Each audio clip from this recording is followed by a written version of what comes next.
Black Swan from 2010 was directed by Darren Aronofsky and it stars Natalie Portman as Nina Sayers, Mila Kunis as Lily, Vincent Castle as Thomas Leroy, and Barbara Hershey as Erika Sayers. Nina, an aspiring ballerina, lands the lead role in Swan Lake, but must fundamentally alter her identity to play the part of the Black Swan. Nina is a girlish woman who still lives with her resentful mother.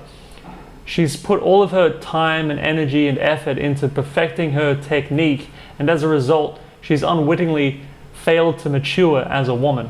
Lily is a rebellious ballerina. She shows up late, she flirts with the other dancers, and she stays out all night partying. She is Nina's opposite. She embodies what Nina must become to dance the Black Swan. Thomas is the master of this production of Swan Lake, and he's the one pushing Nina to explore her sexuality and become more uninhibited. Erika is Nina's spiteful and jealous mother. She used to be a dancer, and her character is both tragic and conflicted, because on the one hand she wants what's best for her daughter, but on the other she resents her success. Like The Wrestler, the story and script for Black Swan are really tight and well thought out. The end is a little bit ambiguous and artsy, but the rest of the film is pretty straightforward. Sometimes Darren Aronofsky films can feel a little bit aimless and haphazard, but this is not the case with Black Swan. The performances in this film are fantastic. Everyone is great, with maybe the exception of Barbara Hershey as Erika.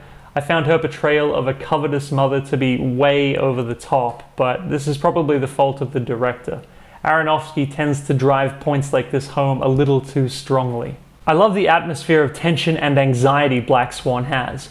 Aronofsky said he intended it to be a psychological horror film, and while I don't think it's quite disturbing enough to be considered a horror film, the horror elements are extremely effective and much appreciated.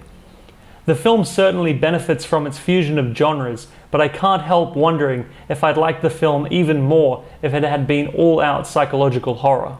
I didn't love the score, but that's probably just my taste in music coming through.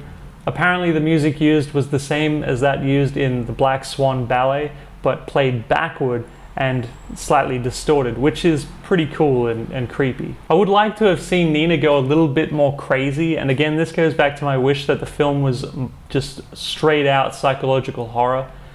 There are some things that are ambiguous about Nina's madness. We don't see the full extent of her madness, and I would have liked to see Aronofsky explore that a little bit more deeply. I enjoyed Black Swan a lot. I thought it was a fantastic film. Everyone should see it. It teaches us the dangers of perfectionism as well as the importance of self-expression. If you haven't seen it yet, don't put it off any longer. Get it, watch it, enjoy it. Thanks so much for watching my review. If you enjoyed it, please give it a thumbs up, and don't forget to let me know what you thought about Black Swan.